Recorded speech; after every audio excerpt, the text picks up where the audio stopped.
नमस्कार दोस्तों, स्वागत है आपका अपने YouTube channel it's Hindi time पर। मैं गीता आपका बहुत बहुत स्वागत करती हूं और आज हम एक मॉक टेस्ट करेंगे यूपी टेट का, जो अति महत्वपूर्ण है। संधि, समास, कारक इनसे रिलेटेड है और इसमें मैंने कई कई क्वेश्चन एक ही टॉपिक से लिए हैं। चलिए स्टार्ट करते हैं।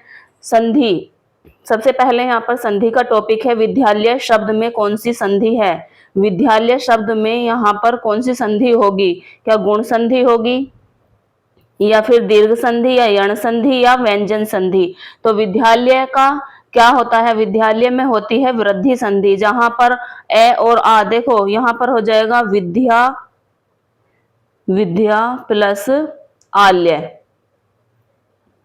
आल्य।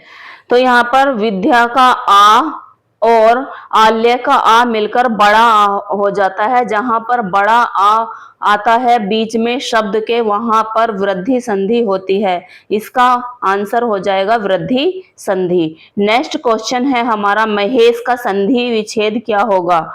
महेश का संधि विच्छेद, महेश का संधि विच्छेद होगा महा प्लस ईस, मह प्लस ईस या महा प्लस ईस या फिर मह प्लस ईस।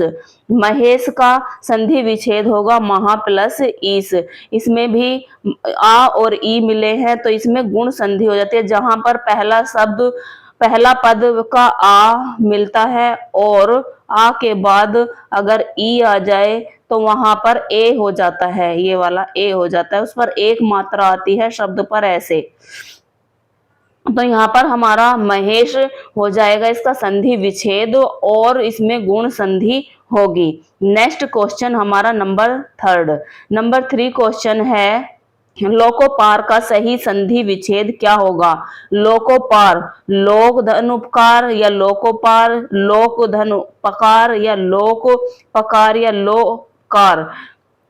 तो इसका हो जाएगा लोक उपकार। लोक उपकार मतलब लोगों पर उपकार। यहाँ पर भी हमारी गुण संधि होगी, जहां पर भी किसी भी शब्द में एक मात्रा ऐसे आ जाए, एक मात्रा हो या फिर लाइन के ऊपर यहाँ पर ऐसे दो मात्रा आपको दिखाई दे, बीच में शब्द के बीचों बीच, वहां पर गुण संधि हमारी होती है। नेक्स्ट क्वेश्चन है, सदाचार में कौन सी संधि है? सदाचार का संधि विच्छेद होगा सत,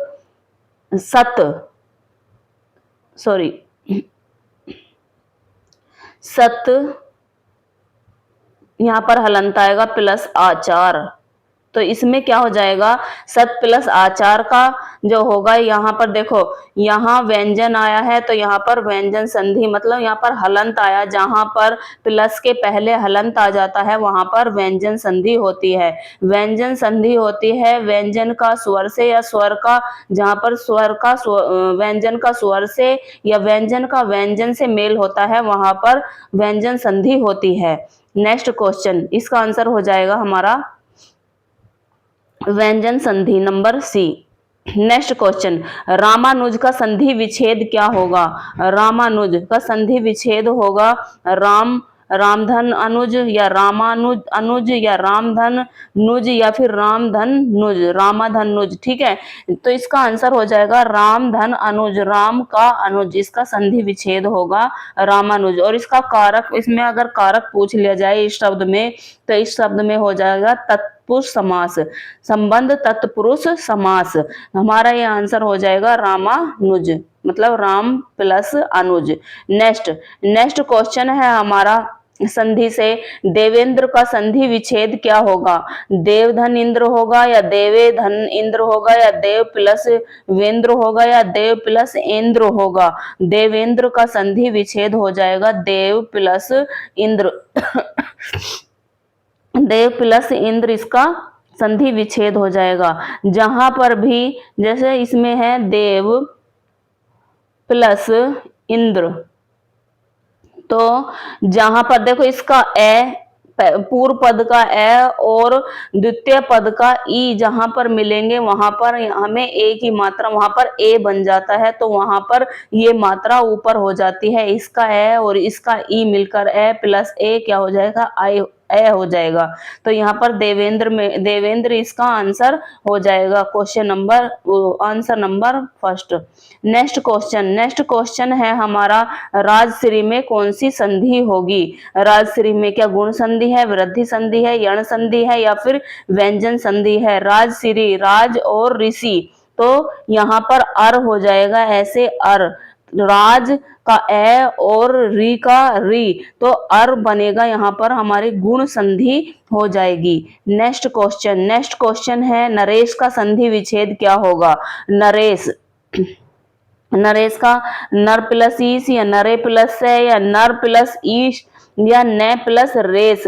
नर का संधि विच्छेद अभी हमने बताया था, यहाँ पर भी गुण संधि होगी, जहां पर ए और ई मिलते हैं वहां पर ए बनता है, तो यहाँ पर हमारी गुण संधि हो जाएगी और इसका आंसर होगा नंबर ए, नर प्लस ईस। नेक्स्ट क्वेश्चन है हमारा, राजपुत्र में कौन सा समास है? राजपुत्र में समास कौन सा है? राजपुत्र का अर्थ होता है राजा का पुत्र, राजा का पुत्र। जहां पर भी संबंध वाले हमें शब्द मिलेंगे वहां पर हमारा तत्पुरुष समास होगा, क्योंकि तत्पुरुष समास में सारे कारक चिन्ह आते हैं, तो इसमें है संबंध तत्पुरुष समास।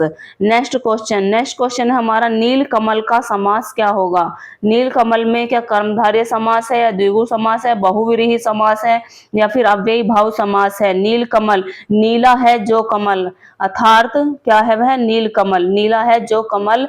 तो यहाँ पर कमल की विशेषता बताई जा रही है कि कमल कैसा है, कमल नीला है, नीला कमल की विशेषता बताई जा रही है। तो नीला क्या है, यहाँ पर विशेषण है और कमल जो है विशेष्य है।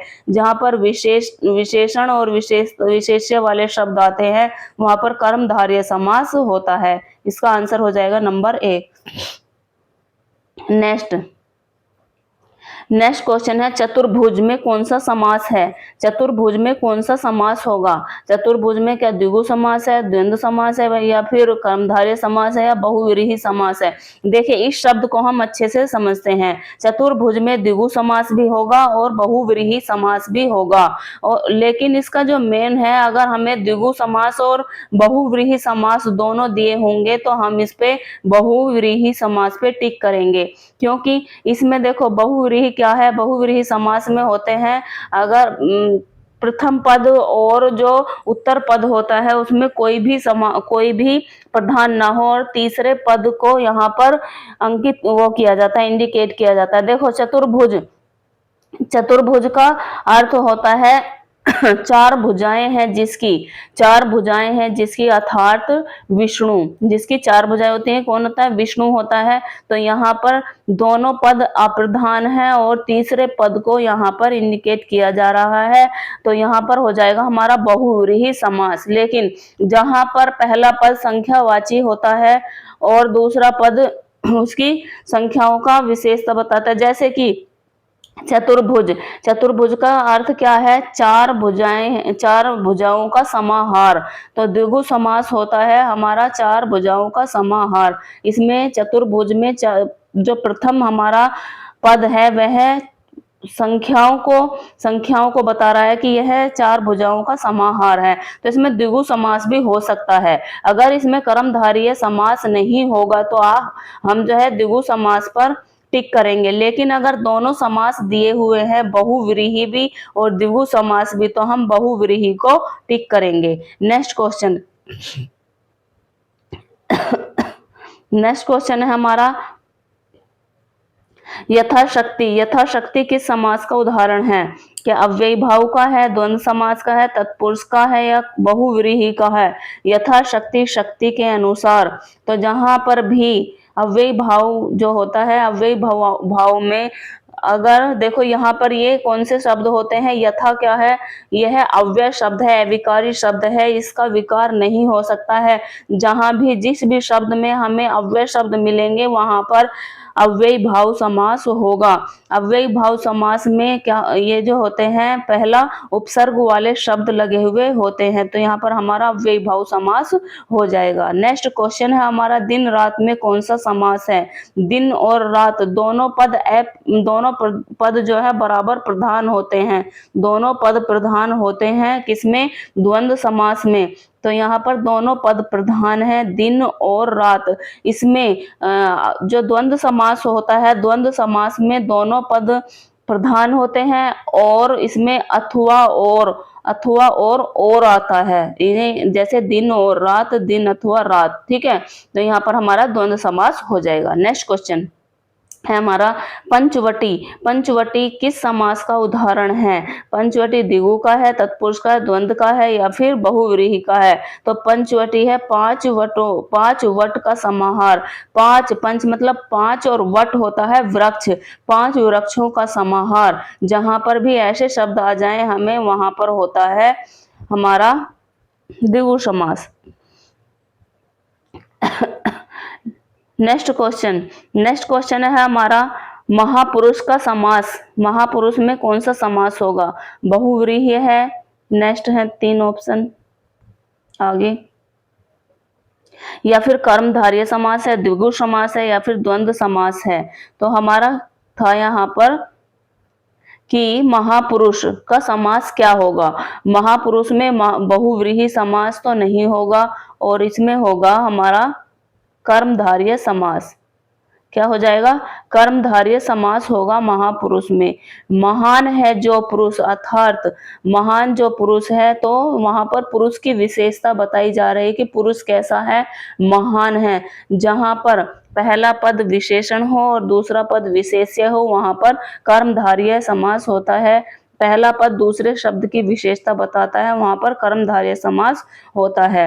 नेक्स्ट क्वेश्चन है हमारा त्रिनेत्र। त्रिनेत्र किस समास का उदाहरण है? त्रिनेत्र में भी दोनों समास होंगे, बहुव्रीहि भी होगा और इसमें द्विगु समास भी होगा।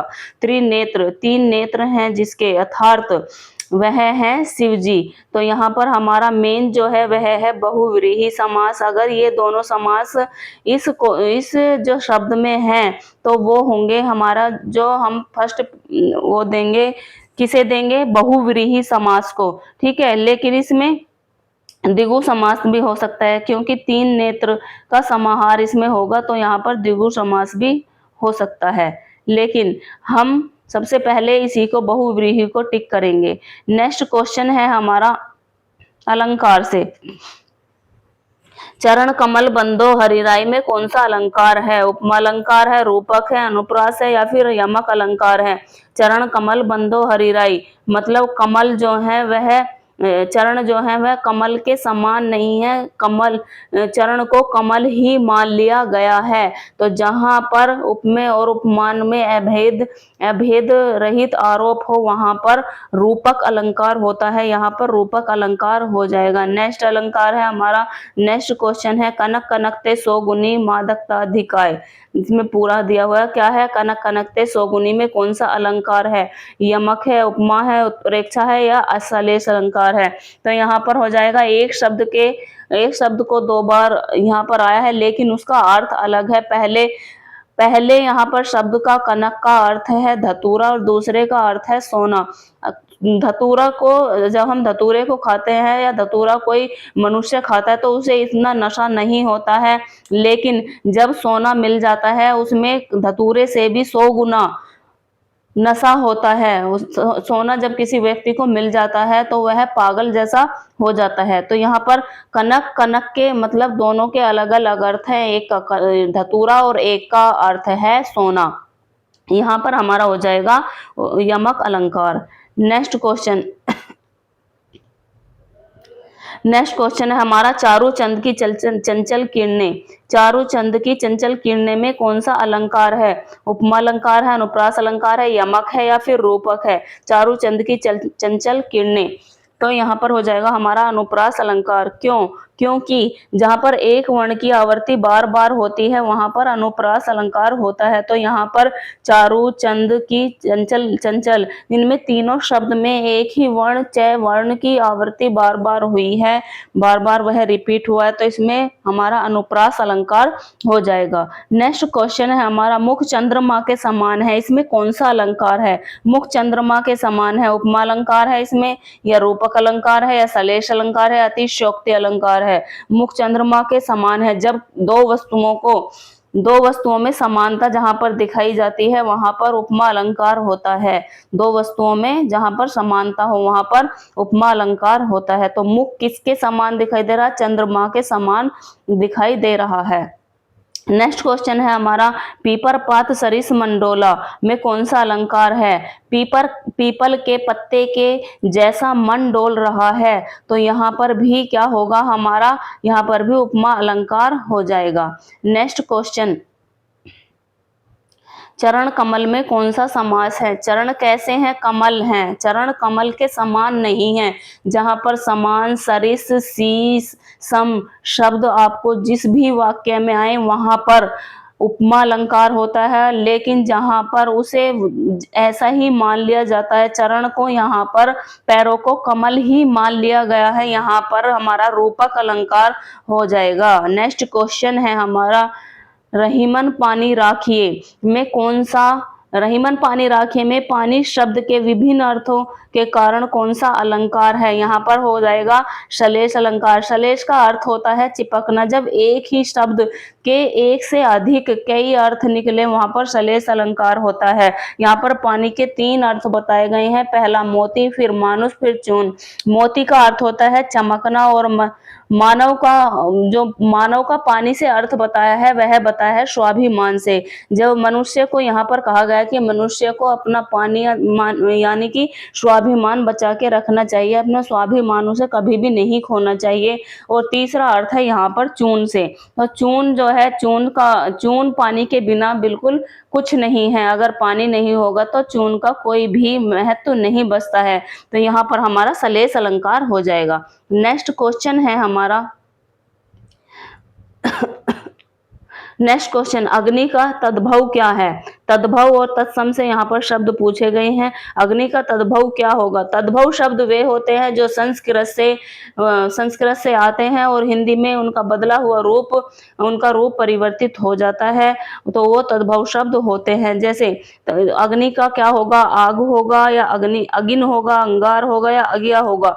तो अग्नि का जो तद्भव रूप हो जाएगा वह हो जाएगा आग। नेक्स्ट क्वेश्चन, दुग्ध का तद्भव शब्द क्या होगा? दूध होगा, दही होगा, दुग्धा होगा, या दुग्ध होगा। तो दुग्ध का तद्भव शब्द होगा दूध।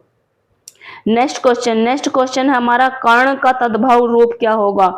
कर्ण का कान होगा, कर्णा होगा, कानी, या फिर कन। तो कर्ण का तद्भव रूप हो जाएगा हमारा कान। नेक्स्ट, नयन का तद्भव रूप क्या होगा? नयन का तद्भव शब्द क्या होगा? नैन, आंख, नेत्र, या नैना। तो नयन का हो जाएगा आंख। नेक्स्ट, जिह्वा का तद्भव रूप क्या है? जिह्वा मतलब जीभ, तो इसका हो जाएगा जीभ। नेक्स्ट, हस्त का तद्भव क्या है? हस्त का तद्भव रूप है हाथ। नेक्स्ट क्वेश्चन है हमारा, दंत का तद्भव रूप क्या है? देखो, तद्भव और तत्सम शब्द मैंने अपने YouTube चैनल पर करा दिए हैं। मैंने इसकी 2 वीडियो ली हैं और बहुत ही अच्छे से जो मेन तद्भव और तत्सम शब्द थे वो मैंने कराए हैं। आप मेरे YouTube चैनल पर जाइए और अपने तद्भव और तत्सम का शब्द जो है टॉपिक अपना पूरा कीजिए, कंप्लीट कीजिए, क्योंकि तद्भव और तत्सम से यूपी टेट में हर यूपी टेट का जो भी PYQ है उसमें क्वेश्चन पूछे गए हैं, ये अति महत्वपूर्ण है। ठीक है, नेक्स्ट क्वेश्चन हमारा है क्या? दंत का तद्भव रूप क्या है? दंत का दांत है, दंता है, दतन है, या दंती है। तो दंत का तद्भव रूप हो जाएगा दांत।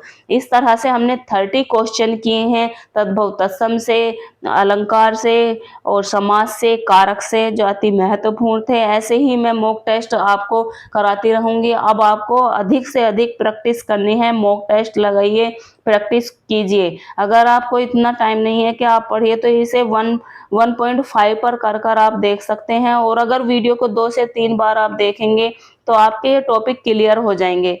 ओके, धन्यवाद।